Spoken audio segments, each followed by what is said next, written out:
It has been just absolutely devastating what's going on in eastern Kentucky. I'm sure you know by now the storms that ripped through there have left a death toll of at least 25 people now. And of those 25, 6 children. Standing by is somebody who is living through it right now. She is the Downtown Revitalization Coordinator for the city of Hazard, Kentucky. She is Bailey Richards-Sparkman. And Bailey Richards-Sparkman, how are you? We're okay. Our house was mostly spared. We had about 6 inches of water in our garage, but we're good. I can't say that about a lot of our friends and neighbors. It's been a really rough time. The news that we see, the clips that we see on the newscast are just that, clips. Can you just describe, if you could, what it looks like down there, what the devastation has been like? Yeah, there's entire communities that no one's been able to reach yet. So it's even what you can see, what I've seen is still not the full extent of it. I think every single person here knows lots and lots of people who are now homeless. I had a friend who was wading through neck deep water at 2 a.m. It's been really, really hard. It's been rough. And, it's also amazing to see how many people have immediately just started to jump in and do great things too. So it's encouraging, but it's also devastating. And it's kind of this balancing act between those two emotions at any time. So Yeah. I want to get into what people can do from this area of the country for the folks down there and how they can get some help your way. But one more question about just what happened. It was just a violent storm that came through. It was a lot of rain, I know, in a very short amount of time, and that particular area of the country is susceptible to flooding. You were there. What was it like when that rain came through? Yeah, I'm actually really glad you asked that. It's very different than our normal floods. This area does flood regularly, as you mentioned. It's a low lying in the valley. There's rivers all over the place. Kentucky actually has the most rushing water other than Alaska in the country.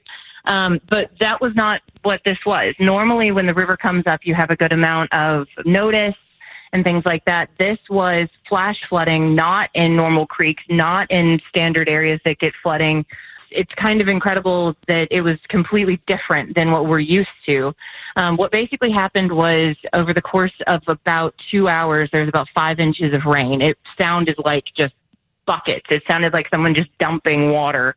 It sounded like you left the hose on and you were sitting right next to it. Yeah. And the lightning was striking every couple of seconds. And it did that for at least 2 hours or longer.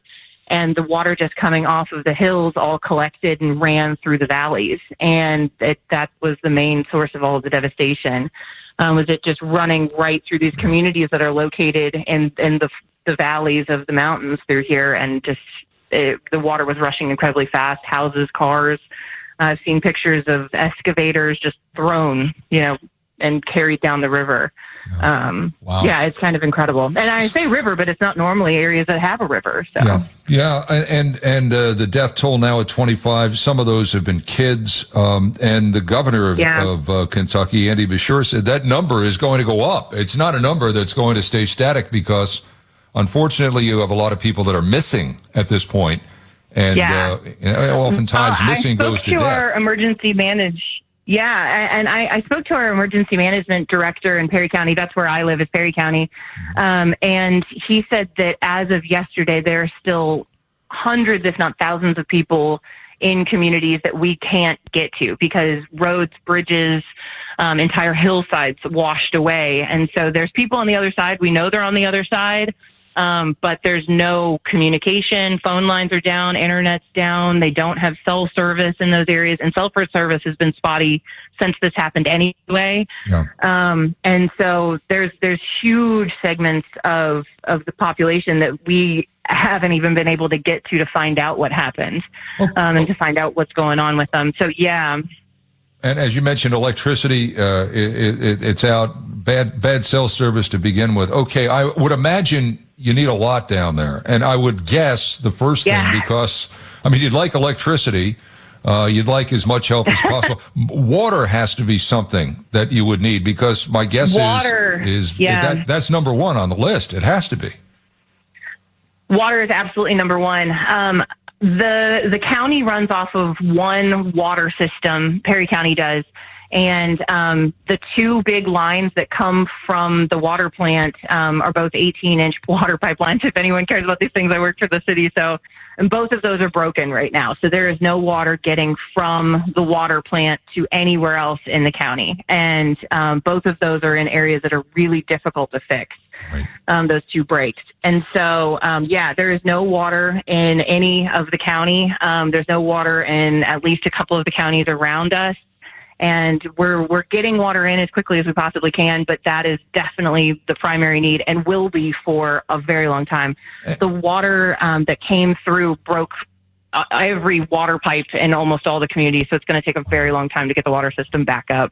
Okay, I would think food and non-perishable food would be important, but then again, if you don't have electricity, how do you cook it? I mean, just give me a list other than water, what you're looking for down there, and then we'll figure out how people up here can get it down there, because I don't think you want an entire city of Cincinnati descending on that area of the country right now. But what else do you need? Blankets, towels, items specifically for babies. We're having a hard time keeping those at the shelters and the drop-off and pickup locations. Cleaning supplies.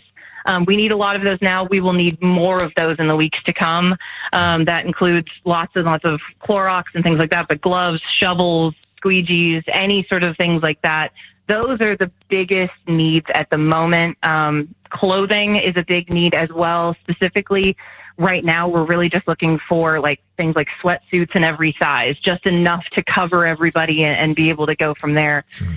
Those are absolutely the biggest needs at the moment. So water for sure is number one. Then we've got cleaning supplies, then blankets, towels, baby items, food, and things like that are all very close to that list.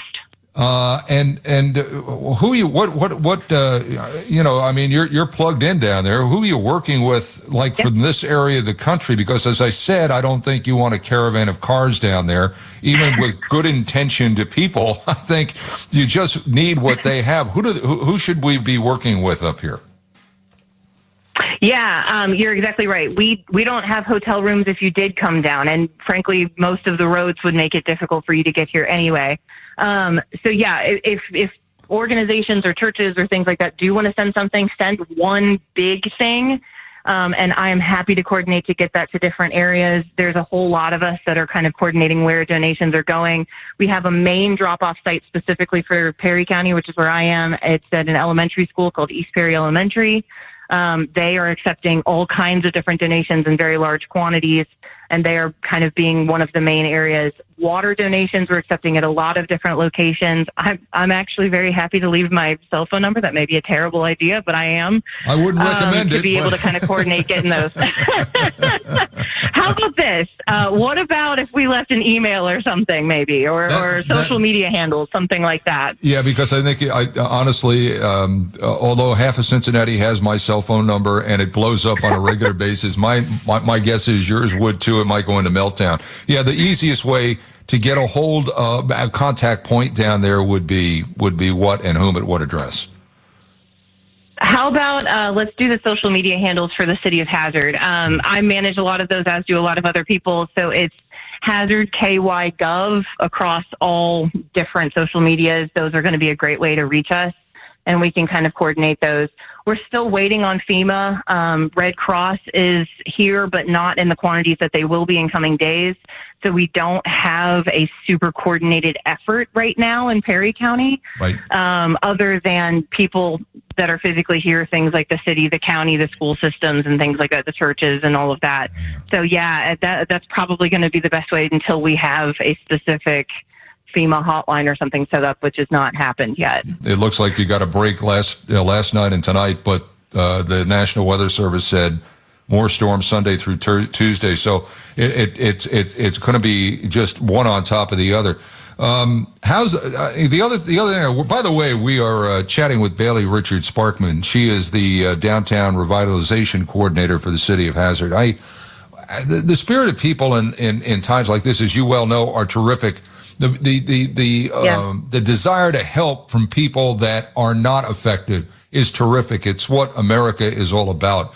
But after a while, when you don't have food, when you don't have water, when you don't have electricity, it can get to be a little tough. What's the spirit? What is the spirit of the people like down there? How is everyone handling this? I heard from someone that was talking about a friend of mine that they were finally able to reach for the first time yesterday. And they said that everyone in that community is living on adrenaline and nothing else. They don't have food. They don't have water. They don't have a way to call anybody. And I think that's probably true. I haven't had the opportunity to get out into the counties because, frankly, it's really difficult to with all of the roads right now.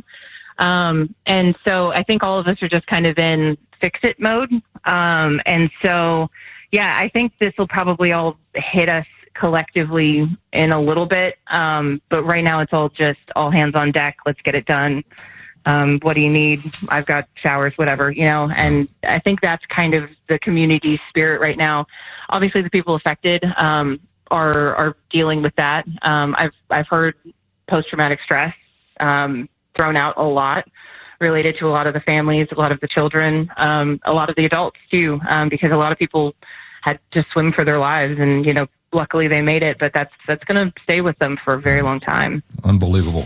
So on all social media, HazardKY.gov, HazardKY.gov, and the emails are hazardky.gov, but HazardKY.gov on social media.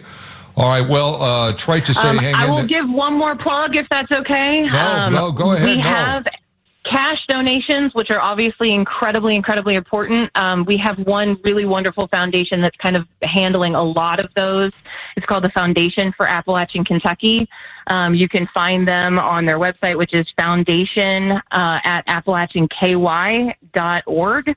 And they also have a link directly set up for this flood relief, which is a bit.ly /app crisis aid, and that money goes directly to all of the people down here doing the work to try to get that taken care of. That link is also shared on all of those social medias that I mentioned. Okay. Those are definitely, if you're talking about trying to get money into the area, Foundation for Appalachian Kentucky is the way to do that. Got it. Okay. Tried to say hang in there, but hang in there. We appreciate your time. Bailey Richard Sparkman, Downtown Revitalization Coordinator for the City of Hazard. Good luck to all the folks down there.